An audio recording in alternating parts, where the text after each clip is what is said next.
Good morning and welcome to the Peace to You crew here from Peace Lutheran Church in Arvada, Colorado, 57th and Field. And I know a lot of you have been with us before, but if you're newcomers to this podcast, welcome. And I'm learning, I've been around here for a while, but I'm learning every time we do a podcast, I'm learning something new. And I've talked to a lot of people who say the same thing, especially in going to church and our Bible studies. And again, we have our senior pastor here, Pastor Guy Roberts, and there are some questions we have, and there are some things we want to introduce you to and talk about. And number one on my mind, and I know on a lot of people's minds, is our trip coming up this weekend to Guatemala. Yeah, we're both headed out. Yeah.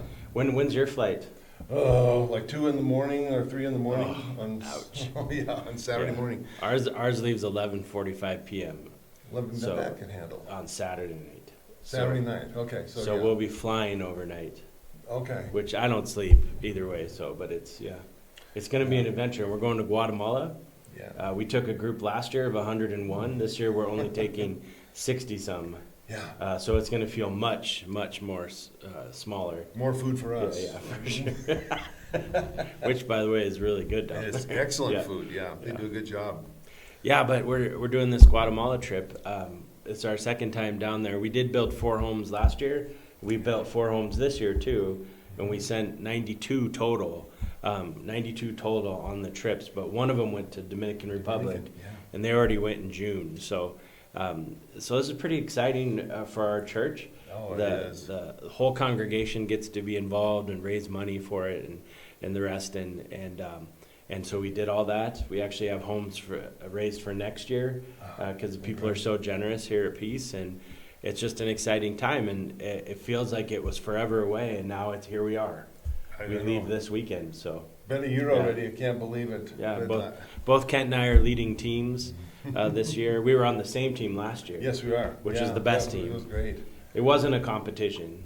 No, it was for me. I don't know about everybody else. Well, it wasn't, but if it had been, we would have won for sure. There's a competitive nature that I have. I know you do too. Yeah. And We dominated that house. So, in general, we dominated. Yeah. But that last trip that we had, or that trip that we had last year, what impressed me the most is when we handed the keys over to the family that were the recipients of this home, and when I handed that key to the young lady, the mother, she looked at the key like, "What is this?" Yeah, they don't have locks. They don't have locks. Yeah. They don't have anything, and they're coming from a house that's built out of cardboard and some type of metal. Usually, I saw some garage doors hanging on the side.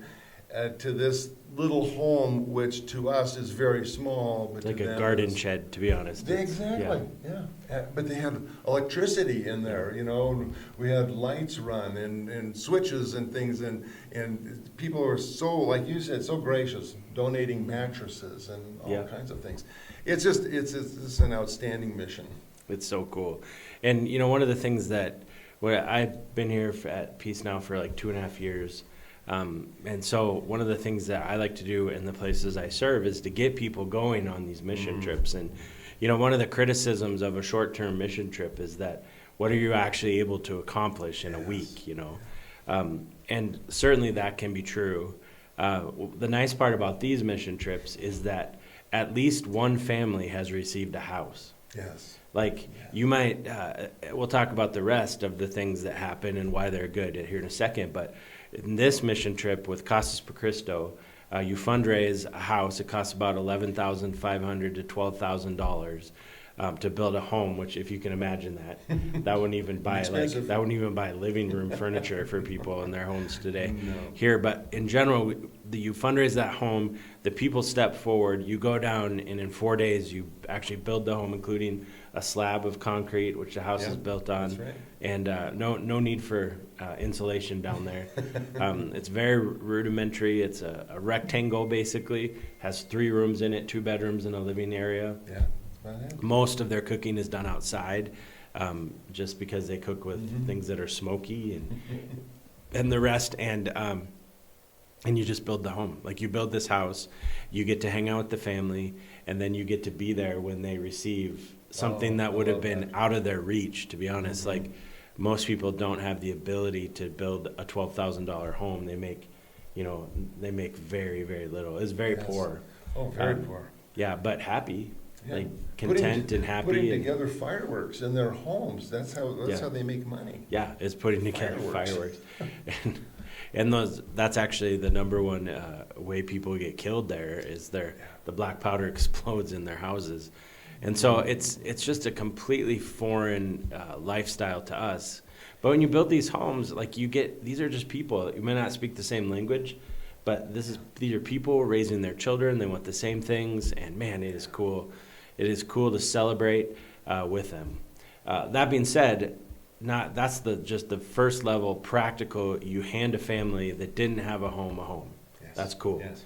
One of the things that Casas really impressed upon us last year that I guess I had kind of lost sight of is that the reason why they do this mission work is because they want to support the ministries of the local pastors. So every family that we cared for was someone that a pastor had been working with. Some were Christian, some weren't.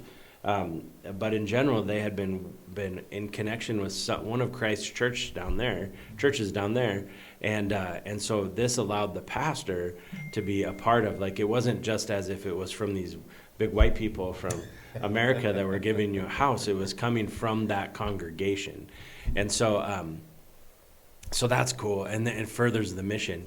And as we talked about it with some people that one family that for sure didn't know the Lord. We got to leave there, we got to be a witness to the Lord, and we got to know that it wasn't just like dropping out of the sky a house. Exactly. Christ's mission was going to be furthered. And then I guess the final thing I would say about these, and this is probably the main reason why I push them, is that you won't be the same person when you come back. So Kent, you can probably talk about, you've been on mission trips before this one. But just the idea going on a short-term mission does something to you. What's been your experience with that? Well, with me, I felt like a lot of the kids that first of all we have way too much. Yeah. And I didn't know that people. My very first mission trip, I remember I just thought I didn't know people lived like that. They were in caves and anything they can, and these women carrying 5 gallons of water for miles. Just so the family can have water, it just blew me away that they did that every day, and every day is a struggle. But you know what? Watching those people, they are struggling. They are carrying water forever, but they're smiling. They're with their families. They're very family oriented. And when we gave that home to the recipients, to the family.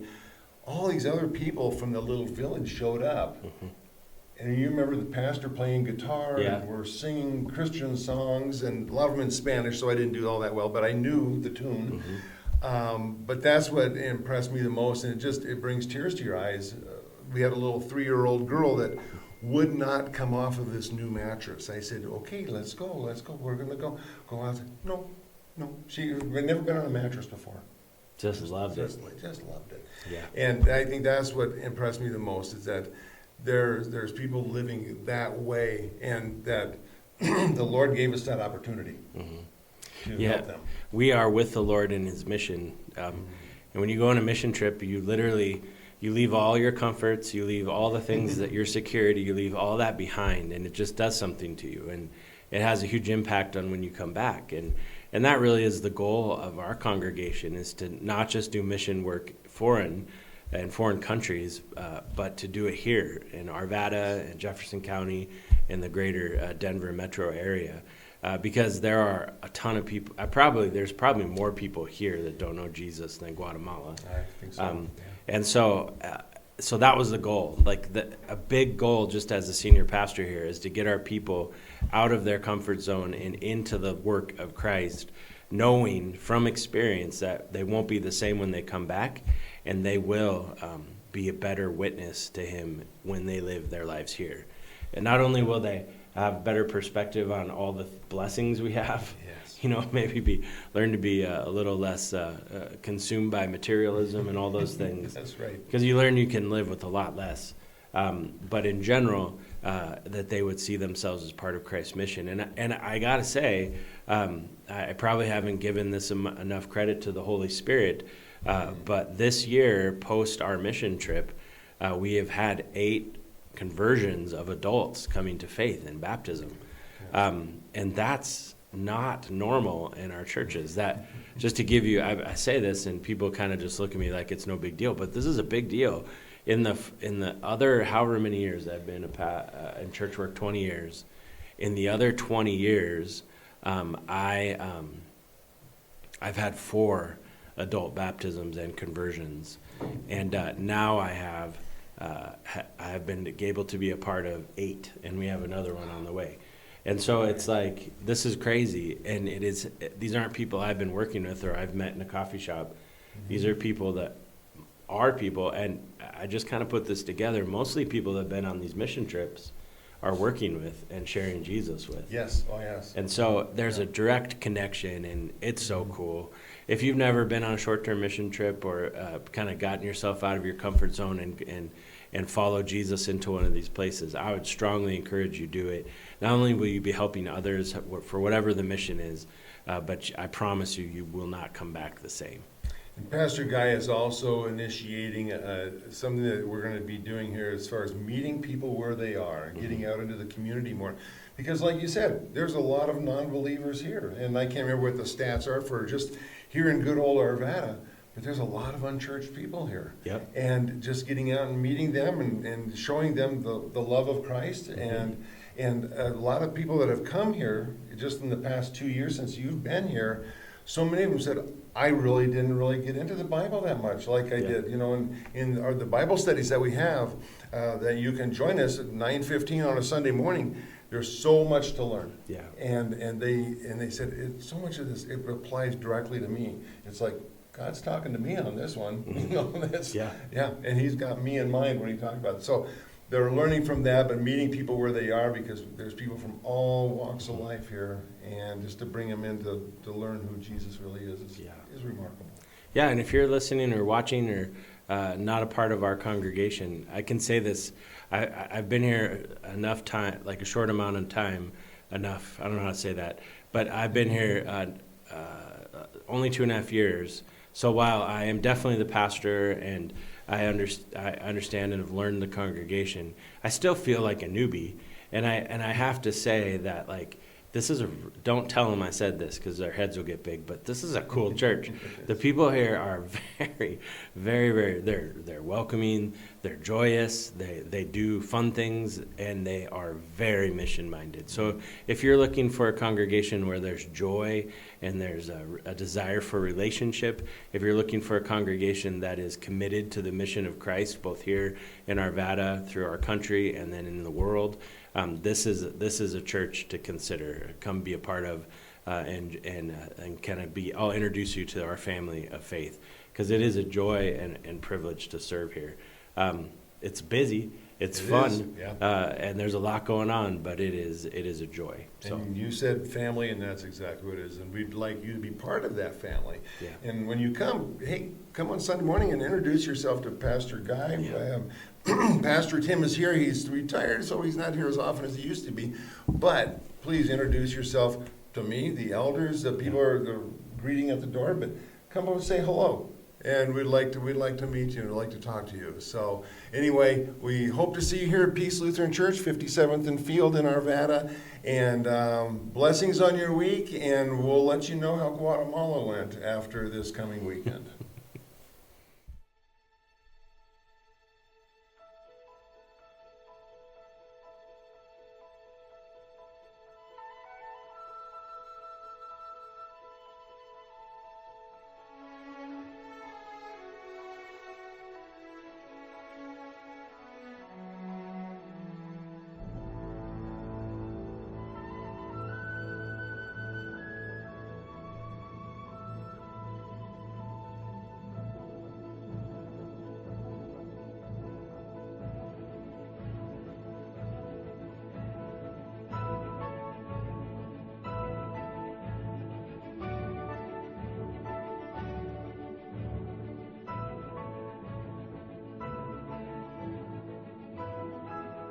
Thank you for joining us for Peace to You at Peace Lutheran Church in Arvada, Colorado.